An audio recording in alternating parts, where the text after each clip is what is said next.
Salut à tous, aujourd'hui on va parler de la loi de Parkinson qui n'a rien à voir avec la maladie. C'est James Parkinson, je crois, qui a découvert la maladie. C'est Cyril Parkinson qui a découvert cette loi, mais qui est aussi un petit peu une pathologie dont on souffre tous et en fait dont toutes les organisations surtout souffrent. Alors, de quoi on parle? On parle de la loi qui a dit que le travail s'étale pour occuper tout le temps disponible à son achèvement. En clair, concrètement, on a tous tendance à faire en sorte que le temps nécessaire pour occuper une tâche soit le temps qu'on nous a dit qu'il fallait pour faire cette tâche. Ou pour être encore plus clair, ça peut marcher dans les deux sens d'ailleurs. Imaginez qu'on vous dise vous avez 2 heures pour ranger un atelier. Peu importe l'atelier. Vous allez avoir des petits ateliers qui vont peut-être avoir besoin d'une demi-heure pour ranger. Vous allez avoir des très grands ateliers dans des usines, etc. Il va peut-être falloir une journée pour le ranger. Bon, qu'est-ce qui va se passer dans les deux cas? Le petit atelier qu'il faut une demi-heure. On vous dit, vas-y, range l'atelier avant la fin de la journée. Il est 16 heures, tu seras 18, tu ranges l'atelier. Bon, tu vas ranger, tu vas bien nettoyer, tu vas bien passer le balai, etc., etc., etc. Tu vas mettre 2 heures à le faire. Il y a peut-être des trucs que tu as fait qui servaient à rien. Peut-être que tu vas ranger des trucs à des endroits alors qu'en fait le mettre sur l'établi à portée de main, c'était bien, mais comme tu as le temps, bah, tu vas le ranger dans une boîte à outils. Et en fait, bah, le lundi, les mecs qui vont arriver, ils vont aller dans la boîte à outils, ils vont le remettre sur le plan de travail à l'endroit où c'est nécessaire. Des trucs comme ça. Tu vas repasser le balai après avoir passé le balai, etc., etc. Bon, imaginons que tu es dans l'autre situation. Tu as un très grand atelier. On te dit tu as 2 heures pour le ranger. Bah, tu vas faire au plus simple. Tu vas enlever les trucs où il y a le plus de bordel. Et au bout de 2 heures, tu vas t'arrêter. Et puis bon, bah, ce qui est pas rangé est pas rangé. Voilà. Et dans les deux cas, tu auras mis 2 heures. Tu auras mis 2 heures à faire des tâches qui n'ont rien à voir. Et ça, c'est vraiment un mécanisme cognitif qu'on a tous qui a tendance à réduire l'efficacité des organisations. Ça paraît un petit peu idiot ce qu'on vous dit, mais s'il y a un économiste qui a jugé utile d'en faire une loi, c'est que ça n'est pas tant que ça a des impacts très concrets sur beaucoup trop de gens. Pourquoi? Parce qu'on va avoir tendance à procrastiner, on va avoir tendance à s'attaquer à des choses inutiles, ou au contraire à faire des choses à la va-vite à cause de cette loi-là.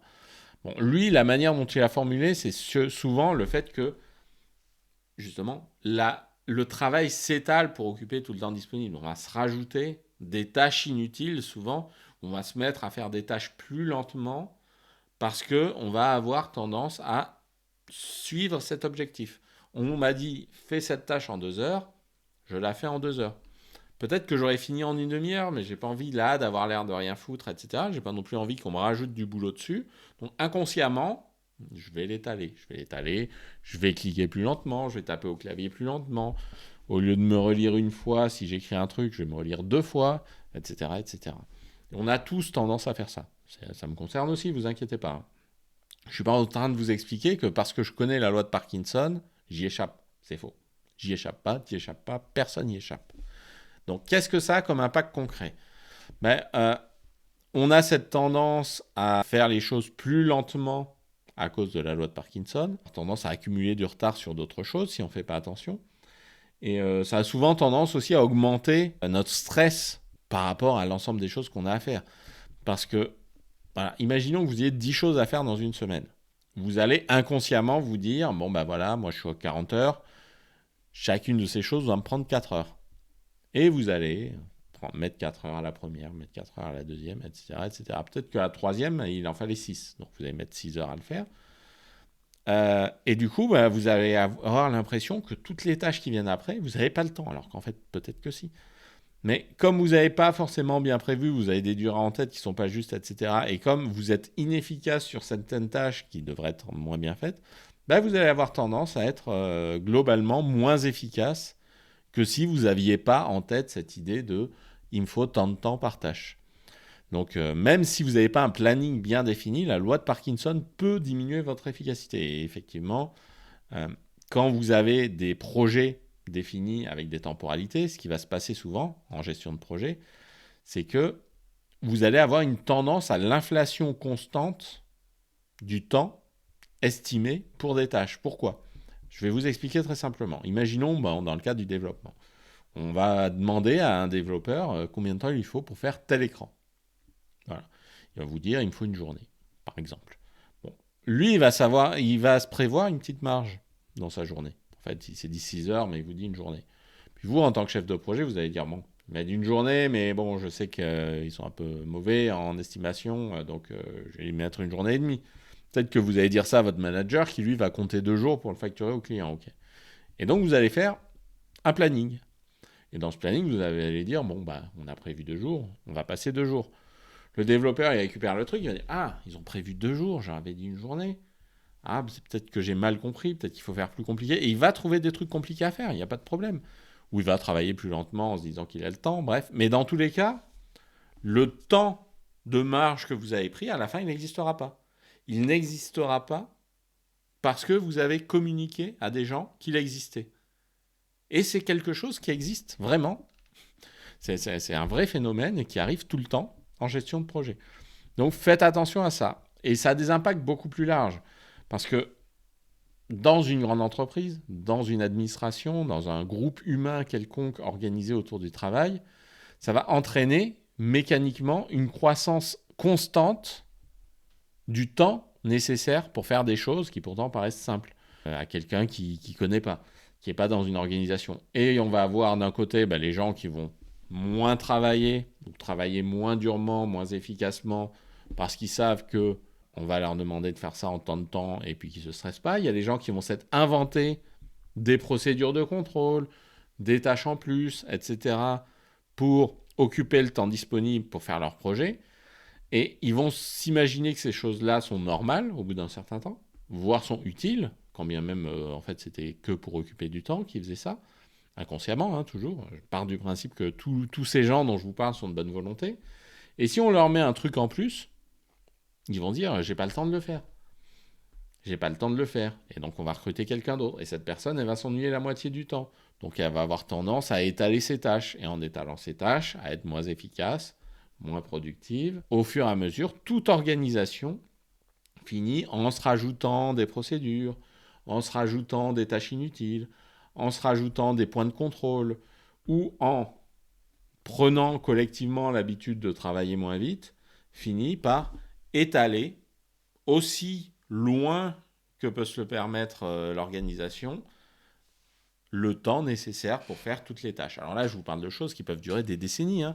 Ça peut être quelqu'un qui a l'habitude de travailler un peu vite et puis qui se dit, bon, je prends mon temps maintenant parce qu'on me le donne, et qui va former quelqu'un d'autre, et cette personne-là va croire que la personne A qui prend son temps, c'est la norme. Et que l'habitude qu'il y avait avant de travailler vite, ça n'existe pas. C'est travailler trop vite. Et peut-être que sur 2-3 générations, les gens vont oublier ce que c'est que de travailler normalement. Enfin, ce que les gens de la première génération considéraient comme normal. Donc ça, c'est un mécanisme qui existe partout, qui existe tout le temps et qui a tendance à rendre tout de moins en moins efficace. Toute organisation humaine de moins en moins efficace dans le temps. On multiplie les réunions aussi. Voilà, ce genre de trucs. On rajoute des niveaux hiérarchiques. On peut y avoir plein de choses liées à ça. Ça crée quoi? Ça crée les bullshit jobs. Je vous ai déjà fait une vidéo sur ce livre, elle est là. Les bullshit jobs, ce sont tous ces emplois qui sont liés à l'inefficacité d'organisation. Et effectivement, avoir des gens qui deviennent de plus en plus inefficaces, ça fait qu'à la fin, on a de plus en plus de postes qui deviennent inefficaces. Et de postes de gens liés à la gestion de cette inefficacité. Et on s'empâte, tout le monde. Un système humain a tendance à rouiller avec le temps, à devenir de moins en moins efficace, les rouages tournent de moins en moins, etc. Il faut mettre de l'huile dans les rouages régulièrement pour que ça marche de mieux en mieux. Comment on fait ça? Comment on empêche les sociétés de devenir de moins en moins efficaces? Il faut déjà avoir conscience. Déjà, cette vidéo, il faut revenir la voir de temps en temps, ça me fera des vues, et il faut la partager avec les gens, notamment les gens qui sont managers, pour qu'ils aient conscience de ça. Premièrement. Deuxièmement, on peut volontairement réduire les délais. Et par exemple, je prends le cas de tout à l'heure de la gestion de projet. Bon. Quand vous avez des marges sur un projet, n'incluez pas ces marges dans les tâches, dans les délais que vous donnez aux exécutants. Voilà. Essayez de tirer vers le bas le temps que vous vous donnez aux exécutants pour faire des tâches. Et s'ils viennent vous voir en vous disant non, ça, on n'a vraiment pas le temps de le faire en temps de temps, éventuellement, t'accordes un petit peu de marge. Mais ne répartissez pas les marges sur l'ensemble du projet. Gardez-vous une marge en fin de projet, une marge de dépassement. Ne répartissez pas la marge sur chaque tâche. Et vous verrez avec le temps que si vous faites ça, vous serez globalement plus productif. C'est un effet humain idiot, mais c'est comme ça. Essayez de fractionner aussi les tâches pour avoir des sous-ensembles de plus en plus clairs avec des objectifs de plus en plus simples. Et des fois, si vous dites à quelqu'un, vous avez une journée pour faire tel truc, ou si vous lui dites, bah, vous avez une tâche A qui prend 1 heure, une tâche B qui prend 1 heure, une tâche C qui prend 1 heure, une tâche D qui prend 1 heure, en fait, ces 4 tâches qui sont en fait que les subdivisions de la grande tâche vont peut-être être faites en une demi-journée, alors que vous auriez fait la grosse en une journée. Voilà, c'est une autre astuce. Ensuite, il y a aussi l'idée, dont j'ai déjà parlé dans mes vidéos sur GTD, de ne pas faire de planning. C'est-à-dire de simplement prendre des listes de tâches, des listes de choses à faire, et de les exécuter sans planifier. Et ça, c'est vraiment une organisation à mettre en place pour s'assurer de ne pas être en retard. Mais quand vous avez une organisation, des fois, ça peut être utile de ne pas faire de planning. Vous avez souvent des gens qui vous prônent le time blocking. Donc l'idée de prendre des calendriers et de bloquer des créneaux pour faire des choses. Mais si vous faites ça, vous allez avoir tendance à utiliser ces créneaux pour faire cette chose. Vous allez être contaminé par la loi de Parkinson. Donc c'est très bien.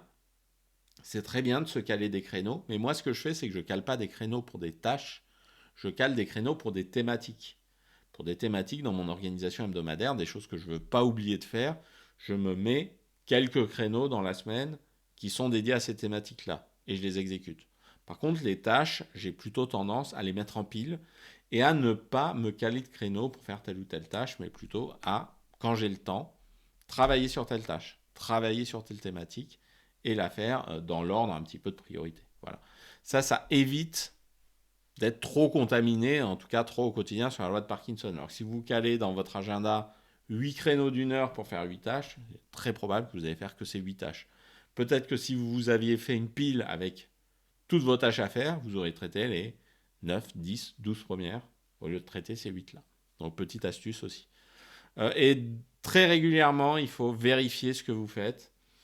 Moi, je vous conseille de mesurer vos tâches, de mesurer le temps que vous passez. Si vous avez des tâches récurrentes, d'essayer de viser à leur optimisation. Si vous les mesurez, et si vous regardez le temps qu'il faut, dites-vous, bah tiens, ça, d'habitude, je mets 1 heure. J'essaye de le faire en 55 minutes. Et quand un certain nombre de fois vous vous êtes rendu compte que vous arrivez à le faire en 55 minutes, dites-vous, mettez-vous des micro-objectifs comme ça, avec des micro-récompenses. Tiens, cette fois, j'essaye de le faire en 50 minutes, etc., etc. Ça, c'est une bonne pratique que moi, j'essaye d'utiliser. Alors, des fois, au bout d'un moment, vous arrivez à un plancher et vous arrivez à un plancher. Puis, des fois, vous êtes un peu moins productif et vous mettez un peu trop de temps. Vous ne mettez pas trop la pression. Mais c'est une petite astuce pour essayer d'éviter la loi de Parkinson. Et enfin, bah oui, aussi, éviter de trop valoriser le temps de travail, notamment dans vos équipes si vous êtes un manager. D'ailleurs, de dire, ah ben ça, on a travaillé dur pour y arriver, on a passé beaucoup de temps dessus, donc c'est bien. Non. Concentrez-vous plutôt sur qu'est-ce que vous produisez, plutôt que sur l'effort fourni pour y arriver. Et ça, c'est assez important, parce que si vous vous concentrez que sur l'effort fourni, ben les gens vont avoir tendance à faire des choses difficiles, et à rendre les choses difficiles juste pour le plaisir d'avoir dit que c'était difficile, quoi. Bon, c'est une piste aussi. Il n'y a pas de solution miracle, parce que s'il y avait une solution miracle contre la loi de Parkinson, notre société marcherait bien. Je regarde. Non. Vous trouvez qu'elle marche bien, vous? Moi, je trouve pas. Moi, je trouve pas. Bon, ben voilà. C'est la vie. Bon, en conclusion, il faut simplement faire attention. Faites attention à ça. Si vous comprenez bien que ça existe, si vous y faites attention, déjà, vous avez fait le premier pas vers la résolution des problèmes qui y sont liés. Si cette vidéo vous a intéressé, n'hésitez pas à mettre un pouce bleu. Vous avez mon mail en description si vous voulez me contacter pour du boulot. Vous avez même un lien de commande direct en description si vous voulez me commander 1 heure de coaching. Si les sujets liés à l'entrepreneuriat vous intéressent, abonnez-vous. Sinon, il ne me reste plus qu'à vous souhaiter une bonne journée.